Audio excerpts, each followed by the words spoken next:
Sektor pendidikan itu juga menjadi bagian daripada potensi yang harus kita mengimpor gitu. Seharusnya kita mengembangkan teknologi sehingga kita bisa mengembangkan bahan yang ada di Indonesia itu. Kenapa satu orang seperti yang punya Tesla itu siapa namanya? Dia bisa, lupa saya punya Tesla itu sih. Dia itu bisa menjadi orang paling kaya di dunia karena bahkan dia mengembangkan super spesialisasi media. Halo pemirsa Monev TV, super spesialisasi harus dicanangkan dan diaplikasikan untuk program jangka panjang. Kenapa? Karena Lampung ini adalah daerah pertanian, pertambangan, daerah yang kaya akan potensi alam untuk wisata. Namun, semua itu masih sebatas pengelolaan ekonomi jangka pendek. Karena untuk mendapat keuntungan yang besar, kita harus mendukung program teknologi. Teknologi yang harus kita buat adalah teknologi yang kita buat sendiri. Ini namanya dalam bidang ilmu pengetahuan adalah spesialisasi atau super spesialisasi ilmu pengetahuan. Nah, saya pernah ngobrol-ngobrol dengan profesor di bidang pertanian bahwa salah satu pertanian di universitas yang ada di Lampung itu telah menciptakan beberapa program-program yang cukup membanggakan sebenarnya. Dari batang-batang singkong, fakultas tersebut dapat membuat briket. Briket ini adalah briket ini adalah batu bara yang terbuat dari batang singkong. Nah, saya juga ngobrol-ngobrol dengan dosen ekonomi bisnis bahwa untuk memperkaya suatu daerah itu harus ada super spesialisasi. Dengan adanya ilmu pengetahuan yang mantap ini, maka perekonomian kita akan tumbuh dan dapat bersaing. Salah satu super spesialisasi itu adalah untuk menggantikan gandum sebagai bahan baku kue. Di Lampung ini kaya dengan singkong, dan di Indonesia mayoritas masyarakatnya mengkonsumsi roti dan kue. Perlu Anda ketahui bahwa bahan baku untuk membuat kue dan roti adalah gandum, dan Indonesia adalah negara terbesar impor gandum sedunia, mengalahkan Mesir. Bayangkan berapa beban biaya impor, dan bayangkan berapa keuntungan kalau kita bisa menggantikan singkong menjadi gandum. Nah, gimana keseruan super spesialisasi ini? Saksikan hanya di Monev TV, analisa transparan, akuntabel, tertuju. 3, 2, 1.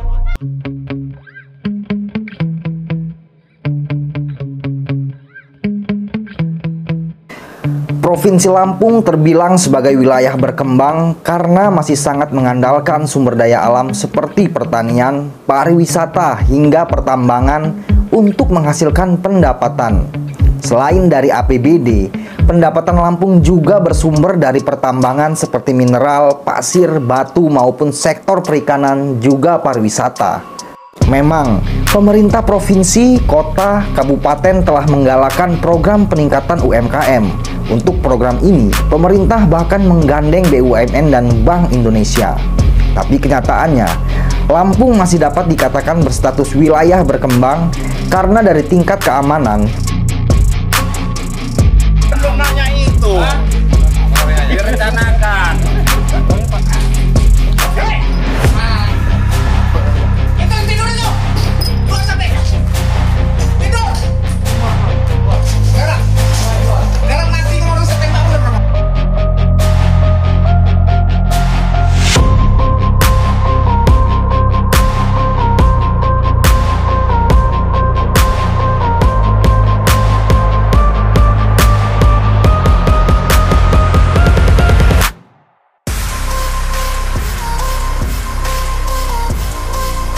Belum lagi di kota Bandar Lampung, marak aktivitas tawuran antar pelajar. Selain itu, sering terjadi aktivitas tawuran remaja bersajam ketika malam menjelang pergantian hari. Dekan Fakultas Ekonomi Bisnis Universitas Lampung, Profesor Dr. Nairobi menjelaskan, keadilan dalam hukum sangat mempengaruhi perekonomian. Transaksi akan berjalan lancar dan fair, sehingga orang akan mendapatkan efisiensi dan keuntungan yang tinggi. Dengan adanya keamanan dan keadilan, biaya-biaya yang lain akan berkurang. Di Indonesia sendiri tak terkecuali Lampung, masih terdapat biaya produksi tambahan, yakni biaya keamanan, backing, hingga biaya negosiasi sehingga menghambat kemajuan ekonomi.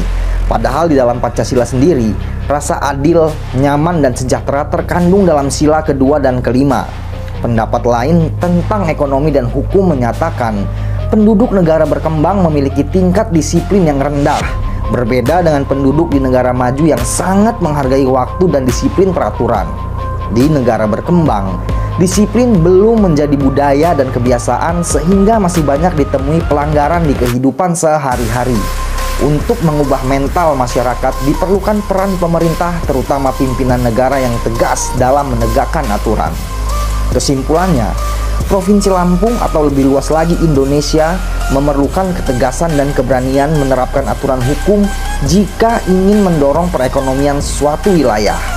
Akan tetapi selain disiplin hukum, untuk menjadikan Lampung sebagai salah satu provinsi maju di Indonesia atau menjadikan Indonesia sebagai negara maju di dunia adalah mewujudkan sektor super spesialisasi. Pada prinsipnya, keadilan hukum yang menjamin keamanan secara otomatis dapat meningkatkan perekonomian. Dan faktanya, Lampung memiliki perguruan tinggi yang telah teruji dan Lampung memiliki sumber daya alam yang mumpuni. Tapi Lampung belum menciptakan sektor spesialisasi ilmu pengetahuan, sehingga masih mengandalkan sumber daya alam yang lambat laun akan habis dan sulit tergantikan. Kunci super spesialisasi adalah pendidikan dan ilmu pengetahuan, terutama kesehatan, karena setiap orang ingin selalu bebas bergerak tanpa peduli berapapun usianya. Karena itu, Penang, Malaysia menjadi alternatif bagi orang yang memiliki kekayaan untuk berobat. Andai Lampung memiliki rumah sakit yang dapat mengembangkan tulang sumsum belakang dan ahli pengobatan saraf, maka kemungkinan yang terjadi orang-orang dari berbagai dunia akan datang ke sini bersama keluarga. Karena menurut Organisasi Kesehatan Dunia atau WHO, 25 juta orang di dunia menderita cedera saraf tulang belakang yang dikenal menyebabkan kelumpuhan dan kesulitan menggunakan kaki dan tangan. Efek samping umum yang disebut nyeri neuropatik ini menimbulkan rasa nyeri seperti tersengat listrik atau ditusuk pada bagian tubuh yang sudah tidak memiliki rasa. Pada sekitar 10% kasus, korban nyeri neuropatik kerap mempertimbangkan untuk bunuh diri. Beberapa ahli nyeri berasumsi, bahkan karena rasa sakit itu timbul masalah kejiwaan. Jadi ada potensi yang muncul dari jumlah yang banyak ya. Tapi ada juga potensi yang bisa kita kembangkan dari yang sedikit. Tetapi itu benar-benar sangat bermutu gitu loh. Contoh sederhana, kenapa sekarang orang kalau sakit itu ke Penang, Malaysia, khusus untuk kanker, penyakit kanker. Karena mereka di sana punya keahlian khusus gitu loh. Maka orang berbondong-bondong datang ke Penang. Kalau datang ke Penang kan apa yang terjadi di sana? Menginap, makan, minum, transportasi, rumah sakitnya juga banyak. Nah, karena sama aja kalau kita bisa mengembangkan, misalkan kita membuat di sini di Lampung khusus rumah sakit yang tidak ada di dunia gitu loh.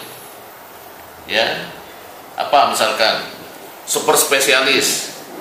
Kita bisa mengembangkan misalkan khusus untuk membuat sumsum misalkan itu ya, sumsum tulang belakang misalkan, itu kan banyak jadi penyakit kan. Kalau kita bisa mengembangkan sumsum tulang belakang, kemudian di sini ada rumah sakit namanya rumah sakit khusus untuk sumsum tulang belakang, seluruh dunia ke sini karena di tempat lain belum ada gitu. Nah, agar kita orang mau datang ke kita itu, maka kita harus membutuhkan semua itu namanya super spesialis. Ternyata termasuk perguruan tinggi. Lalu apalagi yang ditunggu? Dari sektor kesehatan sudah ada 2 bidang untuk mengoptimalkan super spesialisasi di Lampung. Lalu super spesialis juga tak berhenti di situ, karena kita bisa mengembangkan super spesialisasi teknologi yang saat ini belum dimiliki Lampung. Kenyataan berpendapat bahwa orang-orang Indonesia suka mengkonsumsi kue dan roti hingga ayam goreng tepung. meski negara ini tidak menghasilkan gandum yang menjadi bahan utama pembuatan makanan tersebut.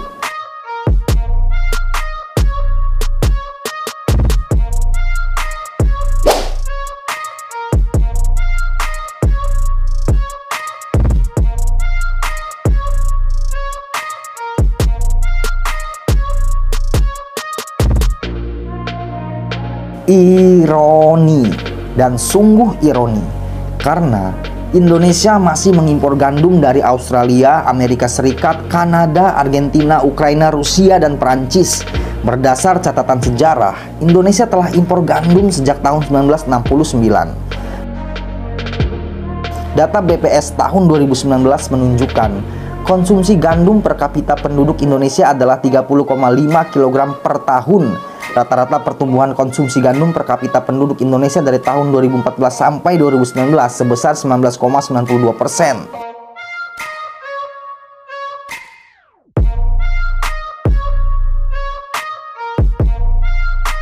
Sebagai perbandingan, makanan pangan pokok penduduk Indonesia yaitu beras, konsumsi penduduk Indonesia per kapitanya hanya sebesar 27 kg per tahun. Pada tahun 2019, Mesir resmi dikalahkan Indonesia dalam hal impor gandum terbesar di dunia, kurang lebih 1,6 miliar US dollar atau setara dengan 23,2 triliun rupiah, hanya untuk mendatangkan tanaman asli subtropis itu. Indonesia memiliki dua opsi untuk menghentikan atau minimal mengurangi ketergantungan impor gandum. Pertama, pemerintah dan perguruan tinggi bekerja sama untuk menciptakan sarana dan prasarana menanam gandum di area tropis negara ini. Kedua, pemerintah dan perguruan tinggi mengoptimalkan penelitian dan pengembangan tanaman singkong sebagai pengganti gandum. Nah, kita berharap seperti itu. Misalkan Lampung kita ingin mengembangkan apa? Ya, kita punyanya banyak singkong. Nah, singkong itu kita buat spesialisasi bagaimana kemudian singkong ini misalkan bisa menjadi pengganti tepung terigu. Tepung terigu itu kan kita impor. Padahal sebenarnya bisa dengan teknologi naik lagi sedikit kalau kita mampu menjadikan singkong sebagai pengganti terigu. Orang Indonesia ini kan aneh, tidak punya terigu, tidak punya tepung terigu, tapi kita senangnya roti, ya kan? Benar nggak? Iya, benar. Kita senangnya makanan ala Eropa. Iya. Padahal kita nggak punya bahannya, kita harus impor. Nah, kalau dari singkong ini kita buat, yang maju kita gitu. Rencana jangka panjang super spesialisasi sektor pendidikan dan pertanian ini tidak hanya mendukung program hemat impor, tapi memungkinkan Indonesia sebagai negara pertama yang menghasilkan panen gandum di negara tropis, atau sebagai negara pertama yang mampu menciptakan pengganti gandum sebagai bahan baku pangan masyarakat. Dari segi pendidikan, Indonesia akan menjadi sorotan karena teknologi tersebut. Calon mahasiswa minimal skala negara tetangga bakal kuliah di Indonesia. Mereka akan bercerita tentang kehebatan pemikiran para ahli dan teknologi buatan Indonesia.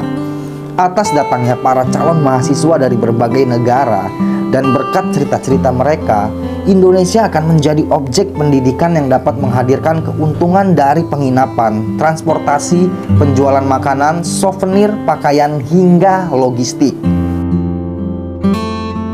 Selain negara agronomi dan maritim, masyarakat Indonesia juga akrab dengan aktivitas olahraga seperti sepak bola, UFC, bulu tangkis, dan tinju. Tapi satu pun tidak ada yang menjadi super spesialisasi. Dalam bulu tangkis, Indonesia kalah dengan Tiongkok, bahkan tersaingi Malaysia. Dari UFC dan road race, kalah dengan Thailand. Dari sepak bola pun belum bisa berbicara banyak di level ASEAN, meski liga utama Indonesia menjadi yang termahal di ASEAN. Padahal saat ini negara-negara pecahan Uni Soviet telah mengembangkan kualitas atlet, terutama UFC. Banyak dari para atlet itu yang menjadi ahli boxing, sehingga menjadi buah bibir entertain maupun berita olahraga. Dan dari kekayaan, mereka juga dikategorikan taipan. Dengan harta kekayaan dan nama besar itu juga, mereka bisa membuat sasana dan pelatihan. Orang-orang dari berbagai negara yang ingin sukses seperti mereka bakal berdatangan dan tak ragu merogoh kocek mahal untuk transportasi, penginapan, logistik, hingga konsumsi dan pakaian. Bakat yang tinggi. Negara-negara pecahan dari Uni Soviet, mereka bermain di UFC yang tinju boxing itu. Kan banyak sekarang mereka jadi ahli-ahli boxing semua kan? Iya, Bro. Ketika itu udah mulai muncul orang-orang yang berduit dari sana, memiliki pendapatan begitu besar. Kemudian mereka membuat sasana, buat ini, orang berguru datang dari luar negeri ke sana. Itulah yang namanya keunggulan gitu. Yang dari tadinya hanya keterampilan berkelahi dikembangkan menjadi olahraga kemudian dia menjadi hebat di dunia, jadilah dia super spesialisasi. Nah, kita berharap seperti itu. Misalkan Lampung, kita ingin mengembangkan apa? Sebenarnya, negara dan provinsi ini sudah berpotensi untuk lebih maju dari negara-negara Eropa dan superpower Asia.